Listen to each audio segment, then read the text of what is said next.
చెప్పండమ్మా ఎలా ఉంది కాంగ్రెస్ ప్రభుత్వం వచ్చిన తర్వాత ఈ 1 ఇయర్ దాటింది పాలన. అసలు ఏ విధంగా అనిపిస్తుంది మీకు? కాంగ్రెస్ ప్రభుత్వం అంటే ఓకే వచ్చింది బాగానే ఉంది. అంటే కేసీఆర్ ప్రభుత్వం ఉన్నట్టుగా లేదు. మాకు అనిపిస్తుంది అట్లా. అంతకి మించుందా? కేసీఆర్ గారి కంటే తక్కువ ఉందా? తక్కువ ఉంది. కేసీఆర్ కన్నా తక్కువనే ఉంది. ఎందుకంటే అతను పరిపాలించిన 10 ఏళ్లల్లో చాలా బాగా చేశాడు. అతను చేశాడు. కాకపోతే అతను ఎందుకు పోయిండో ఏందనేది మాకు అది తెలియదు. పబ్లిక్ ప్రాబ్లం అంతా. కాకపోతే అతను ఉన్నప్పుడు బాగానే జరిగింది. ఇప్పుడు ఈ ప్రభుత్వం వచ్చినప్పుడు మాకు కావాల్సిన మీకు ఇస్తాం ఇవన్నీ అని పెట్టిన నియమాలు ఏవి సరిగ్గా చేయలేదు. 6 గ్యారెంటీలా ఒక బస్ మాత్రం పెట్టిండు. కొట్టుకోవడానికి సరిపోతుంది. అది వేరే ఏం లేదు. లేడీస్ లేస్ కొట్టుకోవడమే ఉంది కానీ ఇంకా వేరే ఏం లేదు అందులో. ఫ్రీగా మంచిగా పోండి అంటే మీరు బస్సు ఎక్కి జుట్లు పట్టుకొని కొట్టుకుంటారు. అది కూడా ప్రాబ్లం ఏంటంటే లేడీస్ చేయబట్టేదంతా వాళ్ళు తెలుసుకోవాలి. వేసే ముందు తెలుసుకోకుండా వేసిన తర్వాత బస్సు ఫ్రీ అంటే ఇంకా వాళ్ళు గొడవపడడం అది జరుగుతూనే ఉంది. ఓకే ఒకటైతే ఓకే అయ్యింది. ఫ్రీ బస్ వచ్చిన తర్వాత ముఖ్యంగా ఇదే అంటున్నాం, ఫ్రీ బస్ కంటే ఎక్కువ కొట్టుకోవడం ఫేమస్ అవుతుంది. అదే జరుగుతుంది. అవును నిజం, అదే జరుగుతుంది. ఇంకోటి ఏంటంటే మాకు రీసెంట్గా ఇప్పుడు 1 ఇయర్ అయిపోయింది కదా. 1 ఇయర్ అయిపోయింది. మీకు రేషన్ కార్డులు వస్తున్నాయి కొత్తవి అన్నారు. ఇప్పటి వరకు రాలేదు చాలా మందికి. జనవరి 26 నుంచే స్టార్ట్ అవుతాయి మీకు ఇస్తానన్నాడు. అవును, ఇప్పటి వరకు రాలేదు. రాని వాళ్ళ బాధ అది. ఉన్న వాళ్ళ బాధ కాదు, రాని వాళ్ళ బాధ. ఓకే ఇవాళ ఈ నెలలో ఫస్ట్కి నిన్ననే రీసెంట్గా రైస్ ఇచ్చిండు. సన్నబియ్యం అన్నాడు కదా, సన్నబియ్యం వచ్చినాయి ఈ నెలనే ఫస్ట్కి. నిన్ననే వచ్చినాయి. బాగున్నాయి పర్వాలేదు. తినొచ్చు పర్వాలేదు, తినేటట్టుగానే ఉన్నాయి. కాకపోతే ఇంకా మిగతా అన్నీ అయినా నెరవేరిస్తే చాలా బాగుంటుంది. ఇప్పుడు మాకు లేడీస్కి ఇంట్లో ఉన్న వాళ్ళకి 2500 వేస్తానని అన్నాడు. అన్న తర్వాత ఏమన్నాడు, మీ క్యాస్ట్ మొత్తం కరెక్ట్గా ఉండాలంటున్నారు. చాలా మందికి అయితే మ్యారేజ్లలో డిఫరెంట్ ఉన్నాయి కదా, లవ్ మ్యారేజ్ చేసుకోవడం ఇలాంటి జరిగిన వాళ్ళకు క్యాస్ట్ ఒకటే సర్టిఫికెట్ చేస్తలేరు. అట్లా కూడా పాపం లేడీస్ చాలా ప్రాబ్లంలో పడ్డారు. ఈ పథకాలు పొందేదానికి గవర్నమెంట్ ఆఫీసులలో పనులు అవ్వట్లేదు. ఫస్ట్ ఈ పేర్లు మార్పించుకుందాం అన్నా కానీ ఏమైనా ఎక్కించుకుందాం అన్నా కానీ అవ్వట్లేదు. చెయ్యము అట్లా ఇట్లా కాదమ్మా, ఇట్లా కాదు, క్యాస్ట్ అంతా ఒకటి ఉంటేనే జరుగుతుంది అట్లా అని చెప్తున్నారు. సరేలే పర్వాలేదు, వచ్చే వాళ్ళకి వస్తే సరిపోతుంది అని మేము కూడా అంతా ఏమీ పట్టించుకోవట్లేదు. అంటే ఎట్లా ఇప్పుడు రేవంత్ రెడ్డి గారిని గెలిపించుకుందే ఒక మార్పు కోసం. గత ప్రభుత్వంలో బాగాలేదు, ఇంకా మాకు ఏదైనా మెరుగ్గా చేస్తాడనే ప్రజలందరూ ఓటేసినారు. మరి ఇప్పుడు ఆ మెరుగు అసలు ఇంకా అంతకన్నా చేయాలంటే మాకు సొంత ఇల్లు, అది రేకులు ఉన్న వాళ్ళకి 5 లక్షలు అన్నారు. అది ఎప్పుడు అవుతుందో మాకు కూడా తెలియట్లేదు. అదే అవుతుంది, మీకు ఇల్లు కట్టిస్తాను అని అన్నారు. సరేలే అని మేము కూడా అన్ని పెట్టినాము. ఇప్పటి వరకు దాని గురించి కూడా ఏమీ తెలియలేదు మాకు.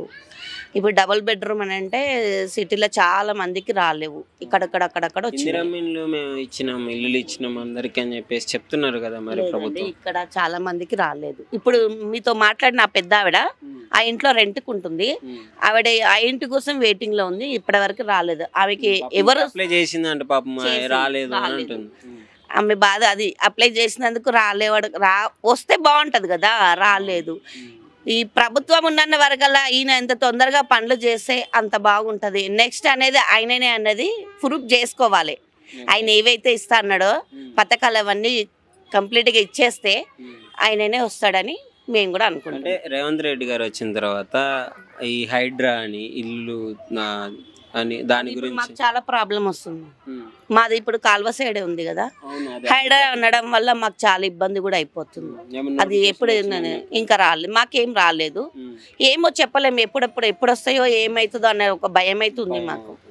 హైడ్రా అనేది పెట్టేది లేకుండా అసలు రేవంత్ రెడ్డి గారు చేసేటి బాగున్నాయి కానీ హైడ్రా అనేది పెట్టకుండా ఇప్పుడు మేము ఏళ్ళ నుంచి ఇక్కడనే ఉంటున్నాం.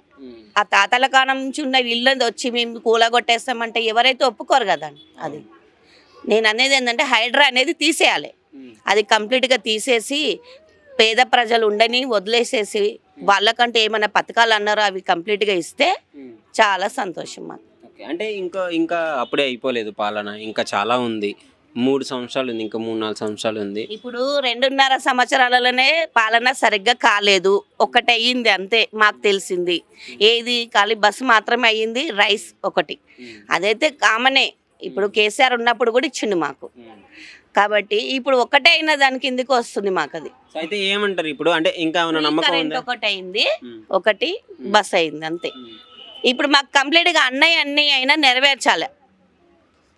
పేదవాళ్ళని మనసులో దృష్టిలో పెట్టుకొని మాకు ఏదైతే చేస్తామన్నారో అది నెరవేర్స్తేనే కానీ మాకు అప్పటి వరకు నమ్మకం ఉండదండి. అంటే ఇప్పుడు ఇంకా 3 సంవత్సరాలు ఉంది పాలన, చూద్దాం ఏమన్నా చేస్తాడన్న నమ్మకం ఉందా మరి రేవంత్ రెడ్డి గారి మీద? అయితే లేదండి, అస్సలు లేదు.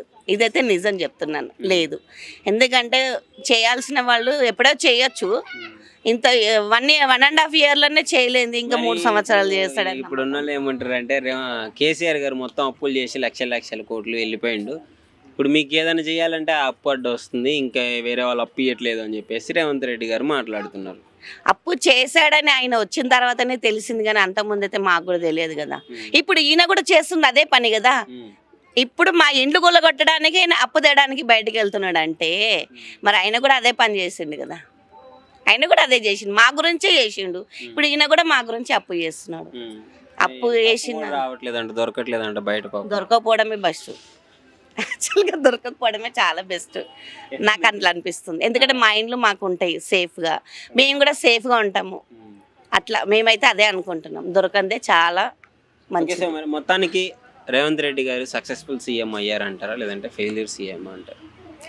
అంటే ఇప్పుడు అయితే చెప్పలేము మేము, ఈ 1.5 ఏం చెప్పలేము. అయితే 2 అయితే చేసిండు కదా, చూద్దాం. ఈ పథకాలు కంప్లీట్గా చేస్తే ఆయన ఫెయిల్యూడా ఓకేనా అనేది తెలుస్తుంది మాకు. Thank you. చెప్పండి అండి, ఎలా ఉంది ప్రభుత్వం మారిన తర్వాత గత ప్రభుత్వానికి ఇప్పటికే ఏమైనా తేడా ఉందా? ఏం తేడా ఉంది, అట్లానే ఏదైనా ఒకటి ఇంకా ప్రాబ్లమే ఎక్కువ ఉన్నాయి. ఇంకా ఏం మంచిగా ఉంది అని. ఏమైంది ప్రాబ్లమ్స్ ఏమైనాయి, మీ సమస్యలు ఏంటి అసలే? అదే ఇది హైడ్రా వచ్చింది, అందరికి భయం, అది ఇది ఏదైనా ఒక గొడవలు అది ఇది నడుస్తానే ఉన్నాయి. ఇంటి పక్కన మీ ఇంటి పక్కనే కాలం ఉంది కదా పెద్దది, సాది భయం అవుతుందా మీకు? భయం ఏం లేదు, రిజిస్ట్రీ ఉంది, అన్ని ఉంది, ట్యాక్స్ కడతాం, అన్ని ఉంది, మాది ఏం లేదు భయం, అట్లా ఏం లేదు. మరి అన్ని ఉన్నట్టు నీళ్ళు కూడా కూలిపేశారు కదా చాలా చోట్ల. అక్కడ కూలిపేశారు కానీ ఇక్కడ ఏం చెప్పలే, మనకి ఎవరు ఏం అడగలే, ఎవరు ఏం అనలేము. ఓకే, ఇక్కడికి సన్న బియ్యం అంటున్నారు, వస్తున్నాయి. నిన్న వచ్చినాయి. ఓకే, సన్న మంచిగా ఉందా? మంచిగా ఉంది. బస్సు ఫ్రీ అన్నారు, ఆ బస్ ఫ్రీ చూసినారు ఎప్పుడైనా? వెళ్తున్నారా ఫ్రీ బస్సులో? ఫ్రీ బస్ అన్నారు కానీ లేడీస్ కి చూస్తేనే బస్ వాళ్ళు ఆపుతలేరు కూడా, ఫుల్ అయినాయి. ఫ్రీ అయింది అని ఆ మొగోళ్ళకి ఆపుతున్నారు, ఆడోళ్ళకి ఆపుతలేరు. భయపడుతుండ డ్రైవర్, అదే ఆడోళ్ళకి ఆపుతలేరు. అదేంటి, మీకే కదా ఫ్రీ, మనకే ఫ్రీ గానీ చూసి ఆపుతలేరు, అట్లా ఉంది ప్రభుత్వం. మిమ్మల్ని చూడంగానే వెళ్ళిపోతున్నాడు ఆపకుండా? డైలీ పోతా, పనికి పోతా నేను.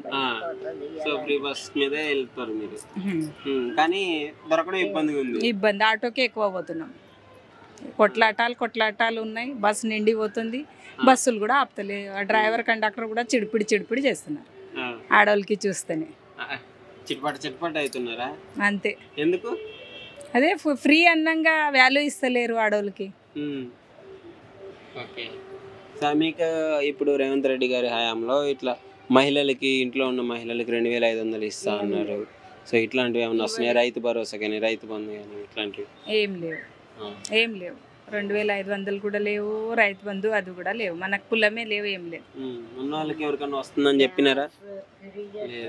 ఇందిరా మిల్లు ఎవరికన్నా ఇచ్చినారా మీ సర్కిల్లో? ఎవరికి ఇవ్వలేదు, ఎవరికి రాలేదు, ఇప్పుడైతే ఎవరికి రాలేదు. Thank you. Okay sir.